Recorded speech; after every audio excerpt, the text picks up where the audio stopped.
तो उड़ीसा की आदिवासी समाज से आने वाली द्रौपदी मुर्मू जी हमारी 15वीं राष्ट्रपति बन गई हैं और इनका शपथ ग्रहण भी हो गया, सारी फॉर्मेलिटीज हो गई। हम लोग ये समझते हैं कि आखिर राष्ट्रपति का चुनाव कैसे होता है, इलेक्टोरल कॉलेज में कौन कौन वोट देता है, राष्ट्रपति उम्मीदवार बनने के लिए सबसे टफ योग्यता क्या होती है, और एकल संक्रमणीय अनुपातिक पद्धति क्या होता है, इलेक्टोरल कॉलेज, ये सब के बारे में समझते हैं। देखिए, हमारा देश जब बन रहा था, संविधान बन रही थी, तो भारत को रिपब्लिक न रख के ना ही गणराज रखा गया, दोनों कॉमन रखा गया। देखिए, रिपब्लिक किसे कहते हैं, हिंदी में इसे हम लोग गणराज्य कहते हैं। गणराज्य उसे कहा जाता है जहां राष्ट्राध्यक्ष का चुनाव होता है। देखिए, राष्ट्रपति हमारे देश के प्रमुख है, शासन के प्रमुख नहीं है। तो जहां कहीं पे राष्ट्राध्यक्ष का चुनाव होता है उसे हम लोग कहते हैं गणराज्य कहेंगे। तो हमारा देश जो है, हमारे राष्ट्राध्यक्ष राष्ट्रपति हैं और उनका चुनाव भी होता है, तो उस हिसाब से हम रिपब्लिक भी आ जाते हैं, गणराज्य आते हैं। लेकिन डेमोक्रेसी किसे कहते हैं, तो डेमोक्रेसी जो होता है जिसमें शासनाध्यक्ष का चुनाव होता है। शासनाध्यक्ष हमारे यहाँ प्रधानमंत्री है, तो हमारे यहाँ शासनाध्यक्ष का भी चुनाव होता है और हमारे यहाँ राष्ट्राध्यक्ष का भी चुनाव होता है। तो इस हिसाब से हम लोग हो गए डेमोक्रेटिक रिपब्लिक, मतलब हमारे यहाँ डेमोक्रेसी भी है और रिपब्लिक भी है, यानी लोकतंत्रात्मक गणराज्य है। गणराज्य इसलिए क्योंकि राष्ट्राध्यक्ष के रूप में बैठे राष्ट्रपति का चुनाव हो रहा है, और लोकतंत्र इसलिए क्योंकि शासनाध्यक्ष के रूप में बैठे प्रधानमंत्री का चुनाव हो रहा है। तो हम लोग लोकतंत्रात्मक गणराज्य अर्थात डेमोक्रेटिक रिपब्लिक है। ये हमारी प्रस्तावना में भी मिलता है। हम भारत के लोग, देखिएगा, हम भारत के लोग भारत को एक संपूर्ण प्रभुत्व संपन्न समाजवादी पंथ निरपेक्ष एवं लोकतंत्रात्मक गणराज्य बनाने के लिए, यानी हम लोकतंत्र और गणराज्य दोनों में डेमोक्रेटिक रिपब्लिक, यानी हमारे यहाँ राष्ट्रपति का चुनाव होगा। अब ये राष्ट्रपति के चुनाव में कौन उम्मीदवार खड़ा होगा इसका डिसाइड करना जरूरी है। तो संसद के 3 अंग होते हैं, लोकसभा, राज्यसभा और राष्ट्रपति। राष्ट्रपति संसद का एक अंग है। तो कहेगा संसद के सदन कितने होते हैं, तो 2 सदन, लोकसभा और राज्यसभा। लेकिन अंग कितने होते हैं, तो 3 अंग हो जाते हैं। तो उसी में एक अंग का चुनाव, सभी अंगों का चुनाव होता है, लोकसभा का चुनाव होता है, राज्यसभा का चुनाव होता है, तो राष्ट्रपति का भी चुनाव होता है। 5 सालों पर राष्ट्रपति का चुनाव होता है। राष्ट्रपति की उम्मीदवार जो कोई भी खड़ा हो सकता है, उसको कुछ शर्तों का पालन करना पड़ता है। वो भारत का नागरिक होना चाहिए, 35 साल आयु होना चाहिए, इस शर्त को तो कोई इजीली पार कर सकता है। पागल नहीं होना चाहिए, दिवालिया भी नहीं होना चाहिए। दिवालिया उसे कहते हैं कि जो इतना कर्जा ले लिया है और अपने इनकम से ज्यादा कर्जा ले चुका है, चुका ही नहीं पा रहा है, जैसे विजय माल्या, नीरव मोदी, मेहुल चौकसी, ये लोग दिवालिया हो चुके हैं। ऐसे लोग राष्ट्रपति के चुनाव नहीं लड़ सकते, क्योंकि अगर ये जीत गए ना तो सबसे पहले अपना कर्जा उतारेंगे देश के पैसा से। तो दिवालिया नहीं होना चाहिए, लाभ के पद पर नहीं होना चाहिए। सरकारी नौकरी जो होता है ना, वो लाभ का पद होता है। जैसे आप देखेंगे कोई राज्यपाल है, वो लाभ का पद नहीं है, नेता लाभ का पद नहीं है, मंत्री लाभ का पद नहीं है। संविधान के हिसाब से ये जनता के सेवक है। सरकारी नौकरी में रहेंगे ना तो लाभ का पद हो जाएगा, तो लाभ के पद पर नहीं होना चाहिए। तो ये सब नॉर्मल योग्यताएं हैं, ये किसी के पास हो जाती है। सबसे टफ जो योग्यता होती है वो 50 प्रस्तावक होने चाहिए और 50 अनुमोदक होने चाहिए। प्रस्तावक और अनुमोदक मतलब होना चाहिए कि जो व्यक्ति खड़ा होना चाह रहा है कि हाँ, हम राष्ट्रपति के चुनाव में लड़ना चाहते हैं, जैसे इस बार यशवंत सिन्हा जी थे और द्रौपदी मुर्मू जी थे, तो उनके लिए संसद के किसी भी सदन से, चाहे वो लोकसभा हो चाहे वो राज्यसभा हो, 50 ऐसे लोगों की जरूरत है जो इनका प्रस्ताव आगे ले जाएं कि हम चाहते हैं कि यह व्यक्ति चुनाव में खड़ा हो। डायरेक्ट वो नहीं जानना चाहेगा कि हम चाहते हैं चुनाव लड़े। 50 प्रस्तावक होना चाहिए। हो सकता है कि 20 ठो प्रस्तावक लोकसभा से, 30 ठो का जुगाड़ वो राज्यसभा से कर ले, या कुछ इसमें से कुछ उसमें से करके उसे टोटल 50 प्रस्तावक चाहिए। जब 50 प्रस्तावक हो जाएंगे तो उस 50 के समर्थन में अलग से 50 अनुमोदक होना चाहिए कि हाँ, यह व्यक्ति के साथ हम खड़े हैं, यह जिसे चाहता है कि नहीं ये भी व्यक्ति चुनाव लड़े, हम फेवर में हैं। तो यानी ओवरऑल आपका 100 सांसदों से अच्छा संबंध होना चाहिए, तब ना आपका 50 ठो प्रस्तावक आएगा और इसके अलावे अन्य 50 ठो अनुमोदक होंगे। वो आप कहीं से ला सकते हैं, चाहे वो लोकसभा से ला सकते हैं या राज्यसभा से ला सकते हैं। कोई जरूरी नहीं है कि 50 यहीं से, हो सकता है आपका 50 लोकसभा से प्रस्तावक हो जाए, 50 राज्यसभा से अनुमोदक हो जाए। यानी नाम का प्रस्ताव दे 50 और उस नाम में सहमति यानी अनुमोदन दे 50। ये इतना टफ हो जाता है कि यहीं पर एक कॉमन आदमी चुनाव नहीं लड़ पाता है, क्योंकि 100 सांसद आपके नाम का प्रस्ताव देंगे, इसका मतलब आप बहुत बड़े पॉलिटिशियन होने चाहिए। और दोनों लोग बहुत बड़े पॉलिटिशियन हैं भी, इनका मतलब ये जमीन से एकदम जुड़ी हुई आदिवासी समाज से राज्यपाल रही थी, और ये तो अटल बिहारी वाजपेयी के समय पर तो मंत्री भी रहते हैं यशवंत सिन्हा जी।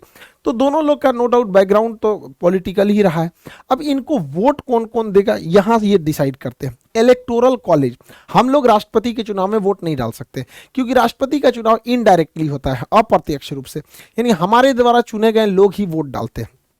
तो पहले हम ये समझ जाते हैं कि राज्यों से कौन कौन वोट डालेगा, फिर केंद्र में चलेंगे। देखिए, राज्य के लिए कानून बनाने की जिम्मेदारी विधानमंडल का होता है, और विधानमंडल जो होता है हर एक राज्य में होता है विधानमंडल। हमारे यहाँ 28 राज्य जो है, अभी 28 राज्य। तो देखिए 28 राज्यों में विधानसभा है, तो विधानमंडल के दो भाग होते हैं, एक होता है विधानसभा, एक होता है विधान परिषद। तो दो अंग हो गए, जिस तरह से संसद के दो अंग लोकसभा राज्यसभा, उसी तरह राज्यों में हर राज्य में विधानसभा के दो अंग, एक विधानसभा एक विधान परिषद। लेकिन विधान परिषद हर एक राज्य में नहीं है, पहले 7 राज्य में था, जम्मू कश्मीर तो टूट गया तो वहां का हटाई दी गया। टोटल 6 राज्यों में ही अभी विधान परिषद है, 6 राज्य, यूपी, बिहार, महाराष्ट्र, कर्नाटक, आंध्र प्रदेश, तेलंगाना। तो वो 6 राज्यों में विधान परिषद है, बाकी राज्यों में केवल और केवल विधानसभा होती है। तो राष्ट्रपति के चुनाव में कहा गया है कि विधान परिषद भाग नहीं लेगी। इसलिए कहा गया है कि विधान परिषद के लोग भाग नहीं लेंगे क्योंकि ये विधान परिषद हर एक राज्यों में नहीं है। जब विधान परिषद हर एक राज्य में बना दिया जाएगा, जैसे बंगाल में बना दिया जाएगा, पंजाब में, राजस्थान में, मतलब 2800 राज्य में जिस दिन ये बना दिया जाएगा उस दिन ये इसको भी चुनाव में लड़ने का, राष्ट्रपति के चुनाव में वोट डालने का अधिकार दे दिया जाएगा। अब कौन डालता है विधानसभा में, विधानमंडल में? तो विधानमंडल में केवल विधानसभा के सदस्य वोट डालते हैं, विधानसभा के। अब हर 2800 राज्यों में अलग अलग विधानसभा है, जैसे बिहार में 243 है, यूपी में 403 है। तो अलग अलग राज्यों में विधानसभा की जो सीटें हैं वो अलग अलग हैं। तो यहां पर राष्ट्रपति के चुनाव में वोट का वैल्यू नहीं, वोट नहीं बल्कि वोट का वैल्यू कितना है ये मायने रखता है। जैसे एक विधायक ने वोट 1 दिया तो वो 1 काउंट नहीं होगा, उसकी वैल्यू निकाली जाएगी, और ये वैल्यू कई हजार में भी जा सकते हैं। जैसे आपको पता 2800 राज्यों की विधानसभा चुनाव में वोट डालेगी, तो जो एमएलए होते हैं, विधानसभा में बैठने वाले को एमएलए कहते हैं और विधान परिषद में बैठने वाले को एमएलसी कहते हैं। तो एक एमएलए के वोट की जो वैल्यू होती है वो उस राज्य की जनसंख्या में भाग दे दिया जाता है, उस राज्य में टोटल कितने एमएलए की संख्या। जैसे बिहार की बात करेंगे तो 12 करोड़ जनसंख्या हो गई, अब बिहार में 243 विधायक यानी एमएलए हो गए, इनसे भाग देने के बाद फिर 1/1000 से कर देते हैं तो वैल्यू निकलती है। इस फॉर्मूला को अगर आप ध्यान से देखेंगे तो आपको समझ में आएगा कि जिस राज्य की जनसंख्या ज्यादा है उस राज्य के एमएलए की वोट की वैल्यू ज्यादा रहेगी। जैसे उत्तर प्रदेश में यूपी की जनसंख्या सबसे ज्यादा 22 करोड़ है, तो यूपी की जनसंख्या में यूपी के जो एमएलए होंगे उनके वोट का वैल्यू सबसे ज्यादा होगा। सबसे ज्यादा होता है यूपी के, अब सॉल्व करना पड़ेगा, जैसे यहाँ 22 करोड़ जनसंख्या हो गई, बटा 403 विधानसभा के हैं तो उनको भाग देंगे, फिर 1/1000 करेंगे तो ये वैल्यू जो निकलती है वो आती है 208। यानी अगर यूपी का कोई एक विधायक 1 वोट डालता है तो वोट काउंट होगा 1, लेकिन उसकी वैल्यू हो जाएगी 208। इस तरह से टोटल यूपी में 403 सीटें हैं, एक सीट की वैल्यू 208, तो 403 सीट की वैल्यू अकेले 83,824, यानी उत्तर प्रदेश से अकेले राष्ट्रपति को 83,824 वोट मिल जाता है क्योंकि उत्तर प्रदेश की जनसंख्या ज्यादा है। उसी तरह अगर देखेंगे सबसे कम जनसंख्या सिक्किम में, तो सिक्किम की जनसंख्या बहुत कम है, तो सिक्किम की जनसंख्या बटा वहां के टोटल एमएलए की संख्या से भाग देंगे तो सिक्किम में एक एमएलए की वोट की वैल्यू बहुत ही कम होती है, लगभग 7, मतलब बस 7 होती है, और टोटल 32 सीट है, तो वहां सिक्किम पूरा स्टेट से महज 224 वोट मिल पाते हैं। तो देखिए यूपी इसलिए इलेक्शन के हिसाब से बहुत आगे है, मतलब फेमस है, उसकी वैल्यू बहुत ज्यादा है। इस हिसाब से जैसे हम यहाँ 2 यूपी का बताया, सिक्किम का बताया, हर एक राज्य का जब निकालेंगे तो 2800 राज्य के टोटल जो विधायक हैं 2800 राज्य में उसको मिलाएंगे तो 4033 टोटल एमएलए आएंगे, 4033। जैसे बिहार में 243, यूपी में 403, ऐसे टोटल मिलाएंगे 2800 राज्य की तो टोटल एमएलए आते हैं 4033, और हर एमएलए की वोट अलग अलग होती है, जनसंख्या पे डिपेंड करती है। टोटल 4033 को जोड़ेंगे तो वोट आता है 5,43,231, यानी हर 28 राज्य का अगर एमएलए वोट दिया राष्ट्रपति को तो टोटल वोट गया कितना, 4033, लेकिन उन वोटों की जो वैल्यू होती है वो हो जाती है 5,43,231। ये हो गया एमएलए का वोट। अब बात करते हैं जो केंद्र में सांसद बैठे हैं, सर एमपी बैठे हैं, उनके वोट की वैल्यू देखते हैं। तो उनका वोट का वैल्यू निकालने से पहले आपको यह पता होना चाहिए, तभी निकल सकता है, इसलिए पहले हम इसको बताएं। एमपी के वोट कैसे निकालते हैं? देश के लिए जो कानून बनाता है वो होता है संसद। तो संसद में लोकसभा और राज्यसभा में निर्वाचित सदस्य ही वोट डालते हैं। निर्वाचित सदस्य देखिए 543 जो होते हैं वो ही निर्वाचित होते हैं लोकसभा में, टोटल के टोटल निर्वाचित नहीं होते हैं। 2 एंग्लो इंडियन वोट नहीं डाल सकते हैं। एंग्लो इंडियन उन्हें बोला जाता है कि जब यहाँ पे अंग्रेज रहते थे, यानी यूरोप वाले जब हमारे यहाँ शासन करते थे, तो कुछ ब्रिटेन वालों का शासन था, फ्रांसीसियों का था, पुर्तगालियों का था, डचों का था, डेनमार्क वालों का था, स्वीडन वालों का था। तो वो लोग क्या करते थे, यहाँ की महिलाओं से शादी भी कर लेते थे, और यहाँ से जो उनके बाल बच्चे होते थे वो एंग्लो इंडियन कहलाते थे, यानी अंग्रेज पिता और मतलब भारतीय माँ, तो एंग्लो इंडियन कहलाते थे। जब भारत गुलाम था तो हजारों की संख्या में यहाँ अंग्रेज रहते थे, तो उनकी यहाँ फैमिली भी होती थी। तो जब देश आज़ाद हुआ तो देश ने सोचा कि इनकी बात कौन सुनेगा, तो एंग्लो इंडियन के लिए 2 सीटें कह दिया गया कि राष्ट्रपति अपने कोटा से उन्हें चुन के यहाँ पे भेज देगा। तो 2 एंग्लो इंडियन का चुनाव नहीं होता है, बल्कि राष्ट्रपति सेलेक्ट कर लेते हैं। इसलिए कहा जाता है कि जब राष्ट्रपति सेलेक्ट किया है तो ये राष्ट्रपति का ही फेवर करेगा, इसलिए इसको वोट ही मत डालने दो। तो लोकसभा से 2 एंग्लो इंडियन वोट नहीं डालते हैं। लोकसभा में टोटल 543 ही लोग वोट डालते हैं, और राज्यसभा में 233, 250 का 250 वोट नहीं डालता है, 233 ही राष्ट्रपति के चुनाव में वोट डालते हैं। 12 सदस्यों का राष्ट्रपति चुनते हैं, जैसे खेल से किसी को चुन लिए, फिल्म से चुन लिए, कला से चुन लिए, संस्कृति से चुन लिए। तो राष्ट्रपति अगर किसी को चुना है और उस व्यक्ति को वोट डालना रहे तो उसी राष्ट्रपति का फेवर करेगा, उसी से पूछ लेगा किसको वोट डाले। जनता ने तो उसे चुना नहीं है, तो लोग यहाँ का दिया गया जनता ने जिसे वोट दिया वही चुनेगा। तो संसद के 2 सदन, लोकसभा और राज्यसभा। तो लोकसभा से टोटल 543 लोग वोट डालेंगे और राज्यसभा से 233 लोग डालेंगे, यानी टोटल संसद से बात करेंगे तो 776 वोट होता है, और टोटल राज्यों की विधानसभा को मिलाएंगे तो 4033 होता है। तो यानी इतने लोग वोट डालेंगे, इनकी वैल्यू निकाला जाए। तो देखिए ध्यान से इसको समझिएगा, एक एमपी के वोट की जो वैल्यू होती है, एमपी के वोट की वैल्यू जो होती है, ये टोटल एमएलए की वैल्यू, टोटल एमएलए की वैल्यू कितनी आई है? 5,43,231। तो टोटल एमएलए की वैल्यू बटा टोटल एमपी, टोटल एमपी कितने हुए? 776, यानी टोटल एमएलए 5,43,231 बटे 776। जब इसको भाग देते हैं तो एक एमएलए की वोट 700 आती है, एक एमपी की वोट 700 आती है। इसको जब भाग देते हैं तो अब देखिए, एक एमपी की वोट 700 और टोटल राज्यसभा लोकसभा मिला के टोटल एमपी कितने वोट डालने जा रहे हैं? 776। तो 700 गुणे 776 करेंगे तो ये भी आता है 5,43,200, यानी टोटल एमपीओ की वोट की वैल्यू भी 5,43,200 और टोटल राज्यों के एमएलए को भी मिलाया जाएगा तो 5,43,231, यानी ये वाला थोड़ा 31 को वैल्यू ज्यादा आ रही है, वो तो वैल्यू है वजह।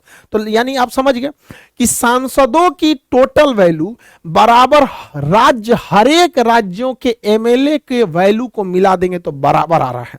तो यानी अकेले संसद भवन 28 राज्यों के विधानसभा से बराबर वैल्यू रखती है।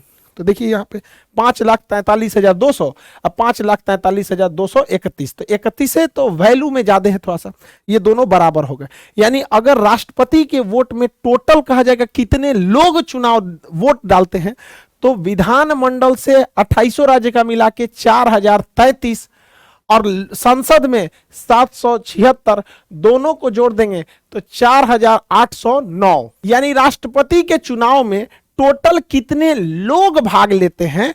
तो 4,809 लोग भाग लेते हैं, और इन 4,809 लोगों ने जो भाग लिया, यानी जो एमएलए और एमपी ने भाग लिया, वोट डाला, इनके टोटल वोट की वैल्यू कितनी होती है, तो वह वैल्यू होती है 10,86,431। 10,86,431 ये टोटल वैल्यू। यानी राष्ट्रपति के चुनाव में अगर किसी का वोट बर्बाद ना हो, इन्ने उन्हें नहीं मारे, तो टोटल इतना ही वोट आता है। इसी को कहते हैं राष्ट्रपति का इलेक्टोरल कॉलेज। यानी वोट डालने वालों की संख्या ज्यादा नहीं है, सांसदों की संख्या 776 और टोटल एमएलए की संख्या 4033 यानी 4809। बट इन 4809 की टोटल वैल्यू जो हो गई वो 10,86,431 हो गई। अब आगे समझते हैं कि अब ये लोग अपना वोट डालते कैसे हैं, आनुपातिक पद्धति से कैसे डाला जाता है वोट। राष्ट्रपति के चुनाव अभी भी पर्ची पे होता है, ईवीएम मशीन पे पर्ची के सिस्टम से होता है, और यहां पर ए सिंगल वोट नहीं दिया जाता है। जैसे अगर किसी गांव में 3 गो मुखिया है, हम सोचेंगे इनको भी वोट दे दे, इनको भी वोट दे दे, इनको दे, तो किसी को वोट नहीं जाएगा, वोटे बोगस हो जाएगा। बट राष्ट्रपति के चुनाव में ऐसा नहीं होता है। राष्ट्रपति के चुनाव में प्रिफरेबल वोट दिया जाता है, समानुपातिक पद्धति होती है। समानुपातिक पद्धति, समानुपातिक मतलब हमें सबको वोट देना है, जो जो चुनाव में खड़ा है हमको सबको वोट देना है। लेकिन जिस वोट को हम लोग देते हैं वो तो सिंगल वोट होता है, सिंगल, एक बार दीजिए बस किसी एक को, प्रोपोर्शनल वैल्यू नहीं दे सकते। जैसे हमारा मन किया कि 3 आदमी यहां चुनाव में खड़ा है, एक आदमी का नाम है राष्ट्रपति के चुनाव में ए, दूसरे का नाम है बी, तीसरे का नाम है सी, मान के चलिए। अब हम लोग को जो वोट देना है, यानी जो एमपी और एमएलए को वोट देना, आपको पता है इलेक्टोरल कॉलेज में कौन कौन वोट दे। इलेक्टोरल कॉलेज मतलब यार इन्हीं को इलेक्टोरल कॉलेज कहते हैं।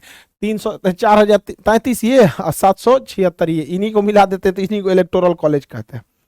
तो इन्हीं लोग को वोट डालना है। तो ये लोग ना सीक्वेंस में देते हैं, सबसे अच्छा कौन लगा, तो सपोज कीजिए किसी को सबसे अच्छा लगा ये, और 2 नंबर पे कहा कि ना बी वाला हमको ठीक नहीं लगता, इसको हम पसंद नहीं करते, हम 2 नंबर पे इनको रखेंगे, और 3 नंबर पे हम कहेंगे मजबूरी है कि सबको वोट देना ही है, तो चल भैया तुमको हम सबसे लास्ट कर दिए। यानी हम अपनी वरीयता क्रम में राष्ट्रपति उम्मीदवार जितने भी खड़े हुए हैं, जैसे इस बार 2 ही खड़े हुए थे, तो सपोज कीजिए 3 खड़े होते, तो हमको जितने लोग खड़े हैं सबको उनके वरीयता क्रम में वोट डालते जाना है। तो हमको सबसे अच्छा लगा, सपोज करिए किसी एक को सबसे अच्छा ये लगा यहाँ पे, समझ रहा है कि नहीं आ रहा। अब अगला इंसान आया वोट डालने, अगला को लगा कि नहीं हमको ये पसंद नहीं है, हम इसको 2 नंबर पे डालेंगे, और हमको ये वाला ज्यादा पसंद है, ये वाला उम्मीदवार को हम 1 डालेंगे, आई तो हमको पसंद है नहीं, हम इनको 3 डाल दिए। तो यहाँ दूसरा आदमी ने ऐसे वोट डाल दिया, वो भी प्रीफरेंस में देगा अपने वरीयता क्रम के हिसाब से। अब अगला आदमी आएगा वोट डालने, क्योंकि टोटल सांसद 776 हैं, टोटल विधायक 833 हैं, 4033 हैं, तो अब अगला आदमी आएगा वोट डालने, वो कहता है कि नहीं हम सबसे ज्यादा पसंद करते हैं ए को, और 2 नंबर पे पसंद करते हैं बी को, और 3 को तो हम एकदम लास्ट में देंगे। ये दे दिया यहाँ पर, ऐसे कर दिया यहाँ पर। फिर अगला इंसान आएगा वोट डालने, अगले इंसान को लगेगा कि नहीं हमको ये ठीक नहीं लग रहा, हम इसको एकदम यहाँ डाल देंगे, इसको हम 1 नंबर पे रखेंगे, इसको 2 नंबर पे हम वोट डालना चाहते हैं। इसी तरह करते करते नेक्स्ट आएगा तो वो इसको कर देगा कि भाई हम इसको 3 नंबर पे रखते हैं, इनको 2 नंबर पे रखते हैं, इसको 1 नंबर पे रखते हैं। अब इस तरह से करते करते हम 4809 का थोड़े ना करेंगे, हम यहाँ एग्जाम्पल में इतने लोगों से वोट डला दिए, 1 2 3 4 5 आदमी से वोट डला दिए। ऐसे ही कर करके टोटल वोट कितना जाता है 776 और 4033 यानी 4809 वोट जाता है। तो हम पूरा यहाँ नहीं ना वोट डालते फिरेंगे यहाँ पर ताकि भर जाएगा, जगह भर जाएगा, हम बस इसे समझाए हैं। इस तरह से डाला जाता है वोट। अब हम देखते हैं कि किस तरह से प्रथम चरण की मतगणना और द्वितीय चरण की मतगणना होती है। ध्यान से समझिए, अब मतगणना कैसे होगी। जब मतगणना होगी यहाँ पर तो सबसे पहले प्रथम चरण की मतगणना होगी। प्रथम चरण की मतगणना, प्रथम चरण की मतगणना में क्या होता है कि हम लोग ये देखते हैं कि 1 नंबर पर सबसे ज्यादा किसे पसंद किया गया है, यानी पहली वरीयता सबसे ज्यादा किसे पसंद किया गया। तो 1 नंबर पर आप गिन के बताइए। हम तो यहाँ बस एग्जाम्पल के तौर पे 5 वोट लिए, वैसे तो सबने वोट डाला रहा था। 1 नंबर पे कितने लोगों ने सेलेक्ट किया है, ध्यान से देखिए। 1 नंबर पर ए को 1 2 यानी 2 लोगों ने इसे पहली प्राथमिकता दी है, और इनको देखिए 1 और 2, इसको भी 1 नंबर पर 2 लोगों ने प्राथमिकता दे दी है, और इनको केवल 1 ही ने दिया है। अब बताइए कौन जीतेगा। देखिए सबसे ए को पहली वरीयता 1 और 1 2 लोगों ने वरीयता दिया था, और बी को भी दो लोगों ने पहली वरीयता दे दिया था, इनको तो पहली वरीयता एक ही आदमी दिया था, तो ये दोनों तो बराबर हो गए, ये तो एकदम क्या हो गए, खत्म हो गए।